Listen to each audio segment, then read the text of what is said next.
ও মা, এ যে একটা মরা পায়রা। এ তো মনে হচ্ছে 3 দিন আগে মরেছে। যাকে নিয়ে যাই, আজকে দুপুরের খাবারটা বেশ ভালোই হবে। টুলু, টুলু, সারাদিন ওই কাপড় চোপড় আর ওই আঁকা ঝোঁকা নিয়েই পড়ে আছিস যে।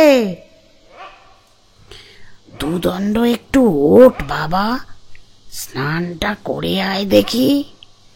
আর যাবি বা কোথায়? এই তো কুয়োর হাল, 2 ফোঁটা জল পেলে হয়। টুলু, এখানে কেন পড়ে আছিস বাপ? মানুষে কি এখানে থাকে বলতো?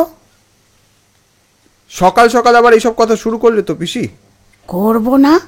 খটখটে এই গন্ড গ্রামে পড়ে থেকে নিজের জীবনখানা নষ্ট করছিস। সেই যে 1.5 বছর আগে এলি, আর গেলি না। তুই থাকলে যে আমার মুক্তি নেই। তোকে খাওয়াতেই বা কি পারি বলতো? হয়তো মরা পাখি, নাহলে কতগুলো শুকিয়ে যাওয়া মাছ। শরীরটার কি হাল হয়েছে একবার দেখেছিস বাপ? তুই নিজে বলতো, এই গ্রামে কটা বাড়ি আছে? তাও তো তারা মোরকের ইঁদুরের মতো সেঁ দিয়ে থাকে। ওহ পিসি, তুমি থামবে? ওই দেখো, আবার আবার আকাশ কালো করে আসছে। দৌড় দাও শিগগির, দৌড় দাও। আবার আবার পাগলামি করছিস? খটখটে রোদের মধ্যে তুই কালো আকাশ কোথায় দেখছিস বলতো? ভাল লাগে না বাবার। তোর সাথে থেকে থেকে এবার আমি না পাগল হয়ে যাই। ছেলে পিলে নেই বলে সারা জীবনে কখনো এসব ঝামেলা আমায় পোয়াতে হয়নি। আর তিনি তো কবেই স্বর্গে গেছেন। আর কতদিন বলি, আর কতদিন আমাকে এভাবে জ্বালাবি বলতো? যাকে এখন যাই, রান্না চাপাই। বেলা যে বয়ে গেল, আমার হয়েছে যত ঝামেলা। আসলে আমি যে পাগল না সুস্থ মানুষ বুঝতে পারি না আজকাল। সারাদিন কতগুলো আঁকি বুকি চিন্তা ভাবনা মাথার মধ্যে ঘুরপাক খায়।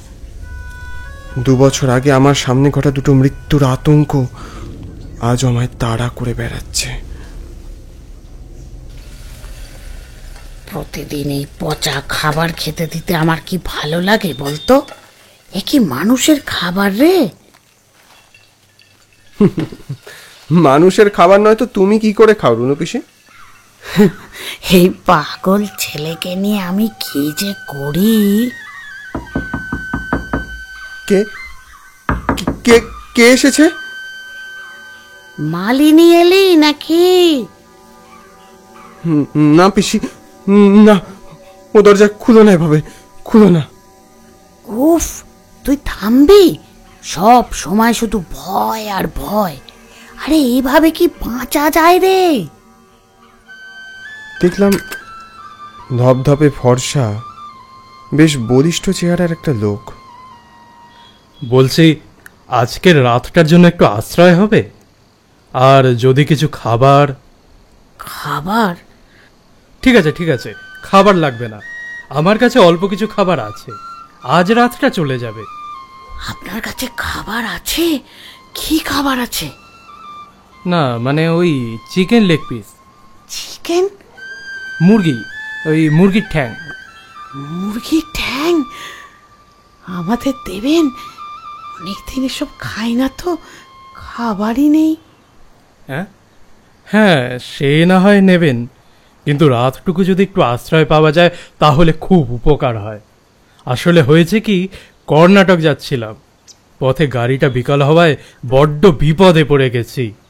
এই ধুধু প্রান্তরে কিছুই তো নেই। আচ্ছা, এই জায়গাটা কোথায় বলুন তো? ম্যাপও ঠিক করে কাজ করছে না। না না, এখানে থাকা টাকা হবে না, আপনি আসুন তো মশাই। টুলু, যা বুঝিস না সেই নিয়ে কথা বলিস না তো। না না, আপনারা থাকবেন থাকবেন থাকবেন।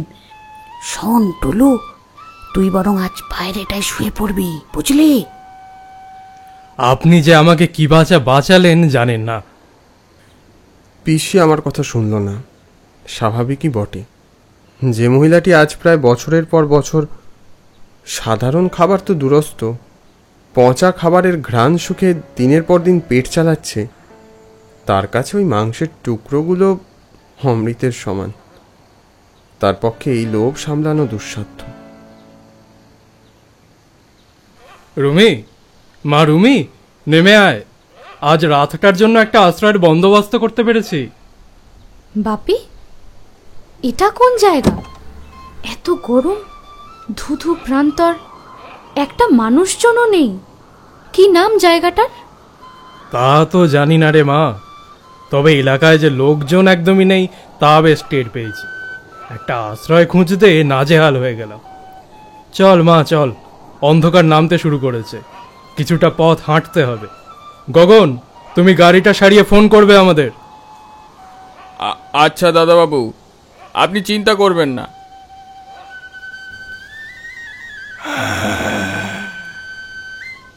জায়গার নাম ঝগন্ডি।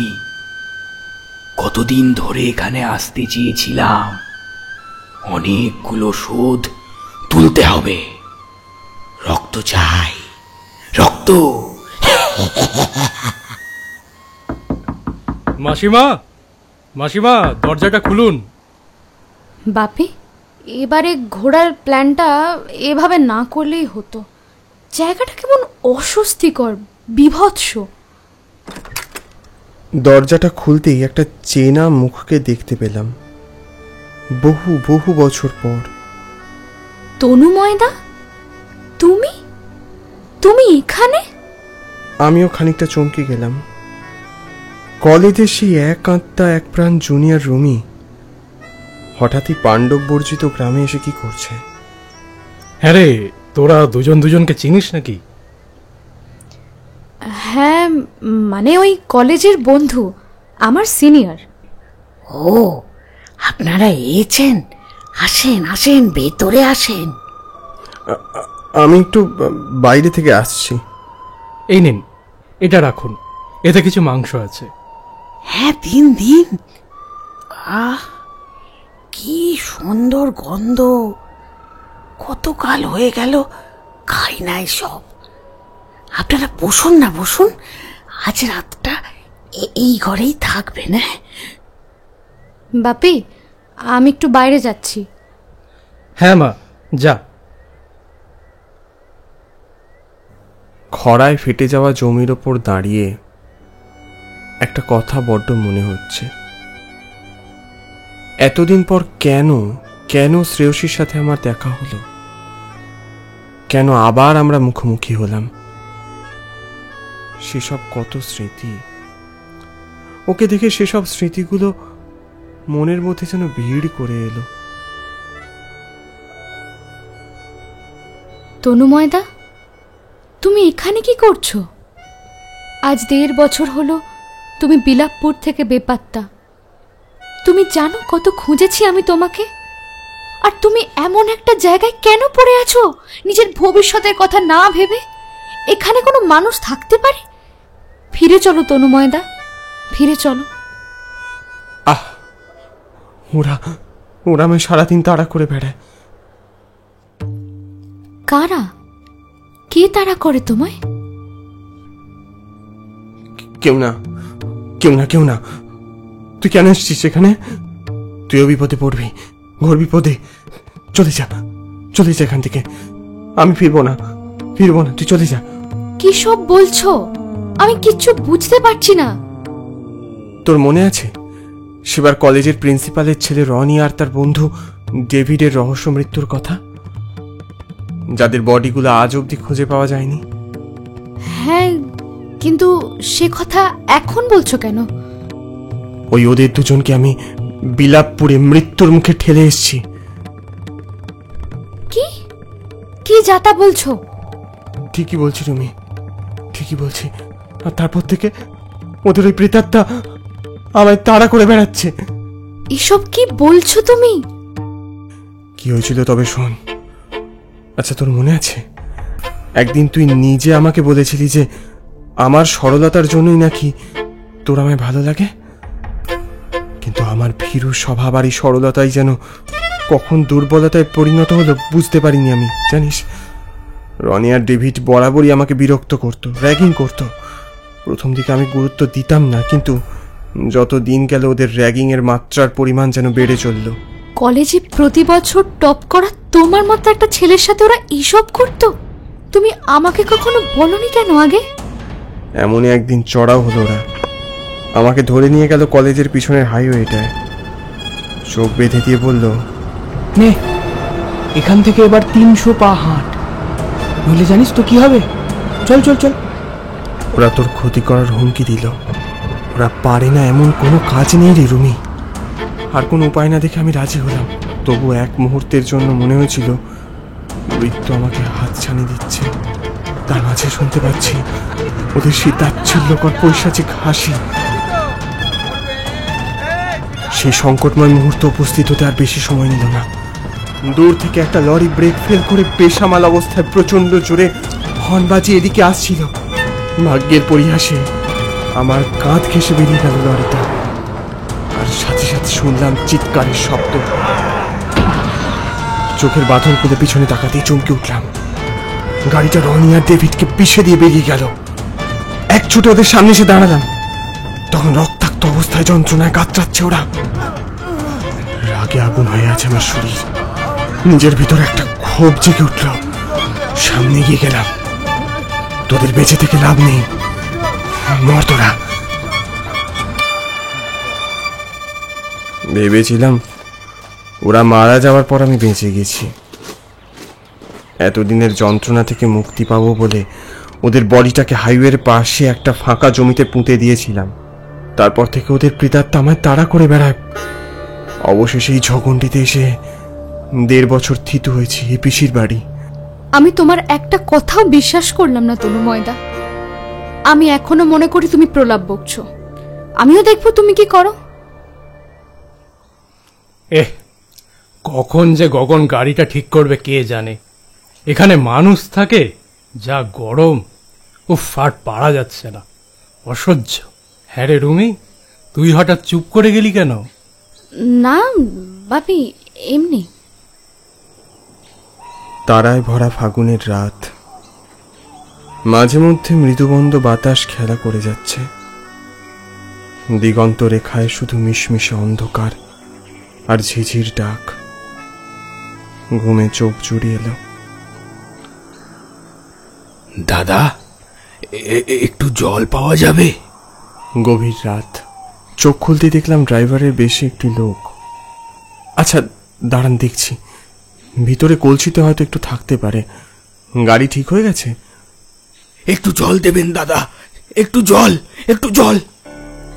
হ্যাঁ হ্যাঁ, আনছি আনছি। ঘরের দিকে এগিয়ে যাচ্ছিলাম, হঠাৎ করে কেউ যেন পিছন থেকে আমার চোখটা আঁকড়ে ধরল। কে কে? এবার এবার হেঁটে জলটা আন দেখি। এ তো রনির গলা। কিরে, চিনতে পারলি? অনেক দিন তোকে খুঁজে বেড়াচ্ছি আমি, কিন্তু কিছুতেই তোর নাগাল পাচ্ছিলাম না। একটা শরীর তো দরকার, নইলে এই গ্রামে ঢুকতে পারছিলাম না যে। কিন্তু শেষ রক্ষা যে হলো না। এসেই পড়লাম, পালিয়ে আর কত বাঁচবি তুই? আজ থেকে বছর 2 আগে যে রনিকে আমি হাইওয়ের ধারে পুঁতে এসেছিলাম, ঠিক সেইভাবে চাপ চাপ রক্তর মুখে লেগে আছে। আজ তোকেও শেষ করব আর ওকেও শেষ করব, একসাথে দুটোকেই পেয়েছি।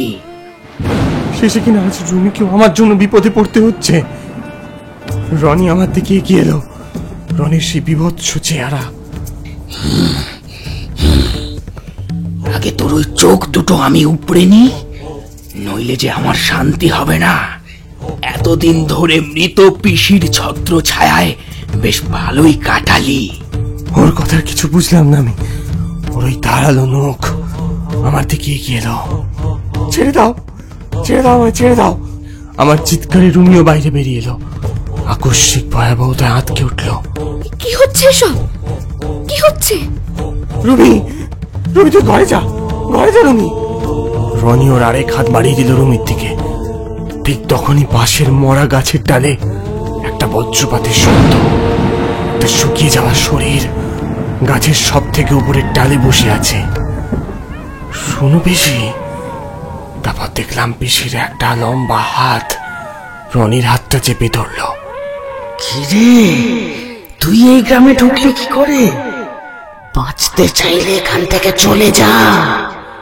এরপর চোখের সামনে যা হলো একদম বিশ্বাস হলো না। ড্রাইভারের শরীর থেকে রনির প্রেত বেরিয়ে একবার পিসির শরীরের দিকে ধেয়ে গেল। সেই মুহূর্তে হাজারো কণ্ঠস্বর ভেসে এলো চারপাশের দ্রুত প্রান্তর থেকে। মুহূর্তে মিলিয়ে গেল রনির সেই অশরীরী প্রেতাত্মা। তুমি ছেড়ে দিলেও ডেভিড কিন্তু ছাড়বে না। ও আসবে প্রতিশোধ নিতে। ও ঠিক আসবে। ভোরের মৃদু আলোতে রুনু পিসি এসে দাঁড়িয়েছে আমার আর রুমির মাঝখানে।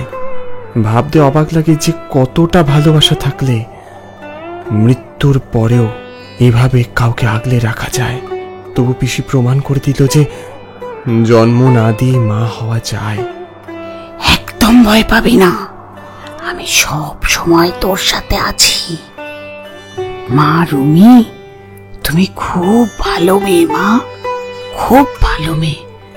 আমার ভোলাবালা ছেলেটার খেয়াল রেখো। ভালো থেকো তোমরা, ভালো থেকো।